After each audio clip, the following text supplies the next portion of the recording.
Un salon du livre de musique a vu le jour en cette fête de la musique par 33 degrés à l'ombre. Imaginée par l'Université de Limoges, soutenue par la ville, cette première édition est parrainée par Michel Leb, qui, comme Limoges, a été vacciné au jazz. Oui, à travers, bien sûr, Jean-Marie Mas, que tout le monde connaît ici.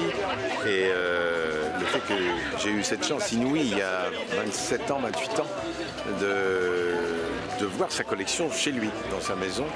Et ça m'avait formidablement impressionné. Et quand je suis revenu l'année dernière, ici, en tournée avec une pièce de théâtre qui s'appelle Le Tombeur, j'ai rencontré beaucoup d'amis de Jean-Marie Mas qui m'ont proposé de venir cette année au premier festival du livre de musique. Alors voilà toute l'histoire, en gros. Et là, je dois dire que c'est très important qu'il y ait aussi des livres liés à la musique et au jazz, évidemment, en particulier. Et moi-même, j'en ai écrit un. Et donc, voilà, c'est très agréable. Puis j'aime beaucoup l'ambiance ici. La musique se raconte plutôt bien et le public attend des auteurs d'en savoir plus sur les coulisses. Bah oui, c'est-à-dire qu'un musicien, de toute façon, c'est par définition, un musicien est quelqu'un d'angoissé, qui n'est jamais satisfait de ce qu'il fait. C'est vrai qu'en tant que journaliste, on a parfois l'occasion de voir des artistes qui sont un petit peu, comment dire, un peu en panique. C'est marrant de se dire que des gens qu'on penserait être des superstars très sur deux sont en fait des gens qui doutent à mort.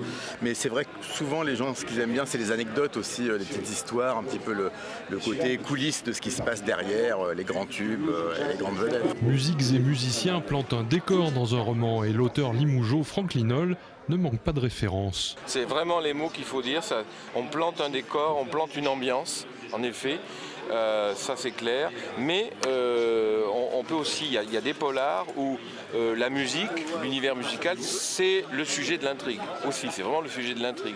Ça peut être par exemple un musicien qui pète les plombs et qui, par exemple Agatha Christie a écrit un polar qui se passe dans l'univers d'un compositeur d'opéra à Londres, voilà, et ce type pète les plombs, par exemple. C'est plus rock'n'roll quand même. Hein. Ah, moi c'est plus rock'n'roll, oui. Et c'est aussi la musique qu'écoute le personnage, ou les personnages. C'est-à-dire que c'est aussi un témoignage de notre époque. La musique, ça se marie avec beaucoup de choses, hein, avec le policier, avec l'action, avec plein de trucs. C'est quelque chose qu'on peut écouter en soi, qui peut s'accommoder d'images aussi. Ça plante le décor. Voilà, chacun a son utilisation de la musique. Hein. On peut même en entendre dans les ascenseurs. Je ne sais pas si c'est le meilleur endroit, mais...